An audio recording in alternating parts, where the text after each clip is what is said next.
tu en as parlé brièvement, mais y a-tu un déclencheur, un moment, une histoire où tu l'as dit un peu, tu faisais chansonner, tu avais l'impression que la musique prenait plus de place, mais y a-tu un moment que tu te rappelles qui a été plus un déclencheur puis qui t'a permis de faire ça? Je dis ça, parce que j'ai l'impression que ça se peut qu'il y a des gens qui écoutent, puis ce que je trouve fascinant, c'est que c'est deux grosses passions. Là. C'est pas comme j'aime beaucoup ça, puis un peu ça, ou un peu ça, puis tu sais, c'est quand même deux grosses passions, puis des fois, c'est difficile de se positionner. Fait que toi, y a-tu un moment que vraiment, là, t'as fait, ça a été plus une révélation, puis tu t'es dit, OK, c'est le signe. Parce que, tu sais, faire un but, je dis d'un Canadien, mais peu importe l'équipe que tu jouais, ça doit être assez fascinant comme expérience de vivre ça, tu sais, d'être dans un aréna de je ne sais pas combien de milliers de personnes. Qu'est-ce qui t'a fait trancher vraiment? Tu te rappelles-tu d'un moment plus tranchant?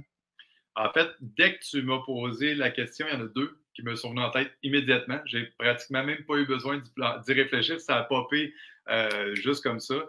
Effectivement, de jouer dans la Ligue nationale, si je fais juste une petite parenthèse avant de répondre à ta question, si je fais du millage sur ce que tu viens de dire, quand j'ai joué des matchs hors concours, toute ta vie, tu as rêvé. Moi, j'étais un gars de Québec, fait que je rêvais de jouer pour les Nordiques, mais là, les Nordiques venaient de quitter pour le Colorado l'année avant que je sois repêché. Alors, je suis repêché par le Canadien de Montréal, l'institution, la Sainte Flanelle, tu sais, la seule équipe qui reste au Québec. Et là, tu arrives pour le match hors concours, tu sais, puis tu rentres dans la chambre et tu vois ton chandail du Canadien avec ton nom, tu vois l'équipement du Canadien, le casque bleu, les gants bleus, tout le stock au complet. Tu t'en vas devant le miroir, tu mets ton chandail, tu es un joueur du Canadien. Tu n'es pas un joueur du Canadien en match pré-saison, tu es un joueur du Canadien. Puis là, tu embarques sur la glace dans le warm-up, dans le réchauffement, tu tournes, tu es avec les Canadiens de Montréal et l'autre bord, c'est les Rangers de New York. Je te le dis encore aujourd'hui, je repense à ça et pour moi, je ne sais pas si c'est des gars qui le prenaient pour acquis, mais moi, je ne prends rien pour acquis dans la vie, même dans ma carrière musicale. C'était un des grands moments de ma vie. Là. Ça a été quelque chose dont je vais me souvenir toute ma vie. Fait que oui, le feeling de ça, le feeling d'être repêché dans la Ligue nationale, d'aller en avant, mettre ton chandail et tout Oui, ça, c'est vrai. c'est des choses dont je vais me souvenir toute ma vie et qu'aujourd'hui, je me considère choyé d'avoir vécu à un si haut niveau maintenant que je fais complètement d'autres choses. Fait que ça, oui, c'était extraordinaire dans ma vie. Tu me demandais s'il y a des éléments qui m'ont marqué plus que d'autres. J'en ai deux qui me sont venus en tête. La première, tu vois comment la vie est bien faite. Les gens qui nous écoutent, je pense, vont trouver ça intéressant. Euh, Moi, j'ai eu une grosse blessure à 20 ans, après avoir été repêché par le Canadien. Puis c'est ça qui était le début de la fin aussi dans ma carrière d'hockeyeur. Je me suis fait une déchirure complète de laine. Ma première année que je suis arrivé chez les pros, déchirure complète. J'ai joué 4 matchs, j'ai manqué une saison complète. Opération, reconstruction complète à l'époque avec des plaques de plastique, qu'on me disait, grosse reconstruction, réhabilitation. Et là, j'étais chez moi à 20 ans. Je jouais plus au hockey pendant un an. Je restais chez mes parents. Je n'avais pas de diplôme. J'avais plus rien devant moi dans la vie. Le Canadien ne m'a pas signé parce que, bon, je venais d'être blessé. J'avais plus rien. J'étais joueur autonome. Et là, je suis chez nous. Je suis à des primes. Je suis en béquille. Puis j'ai deux chums de filles qui me disent, regarde, Étienne, on va te changer les idées. Là. Viens avec nous autres. Là, on va t'amener à une place super le fun, c'est à Grande Allée à Québec. Ça s'appelle les Voûtes Napoléon. Là, c'est une boîte à chansons. Je n'avais jamais mis les pieds dans une boîte de chansons de ma vie.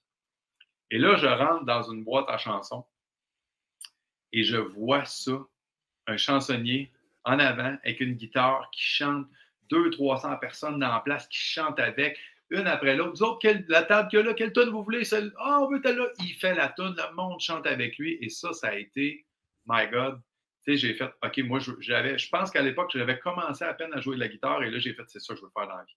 C'est ça que je veux faire. Je capotais de voir ça, de voir tout le monde chanter avec lui. Le bar est plein de filles qui trippent, ils chantent avec le gars. Je suis comme, mais mon Dieu, puis ce gars-là, je me suis renseigné, il gagne 125, 150, 200 pièces par soir. Je pourrais faire ça 3-4 soirs semaine. Fait que ça a été la première. Et l'autre, ça a été Cégep en spectacle, alors que je jouais pour les Tigres de Victoriaville. J'avais un ami à Victoriaville qui jouait de la guitare et qui faisait Cégep en spectacle et qui m'a appris mes premiers accords de guitare. Et ça a été le plus gros coup de foudre de ma vie. J'ai pris une guitare et en l'espace de 3 jours, je composais mes premières chansons. Moi, j'avais un background de piano classique, donc j'avais fait 10 ans de musique, de classique, j'avais étudié la musique, j'avais déjà une bonne dextérité, je connaissais la musique. Fait que pour moi, la guitare, ça a été, le piano, c'est comme ça, la guitare, tu fais juste virer les doigts de l'autre bord. Puis c'est aussi, ça a été. Et j'écrivais de la littérature, de la poésie depuis l'âge de 12 ou 13 ans. Fait que là, j'ai mis les deux ensemble. Les textes que j'écrivais, ça faisait des textes de chansons. J'ai mis ça. Fait que ça a été, le premier élément a été la guitare, le plus gros coup de foudre de ma vie. Et ensuite, ça a été de découvrir les boîtes à chansons. 1+1, 2, le hockey, à partir de ce moment-là, ça a commencé à terminer dans ma tête. Puis un jour, j'ai dit, je savais que je jouais ma dernière année.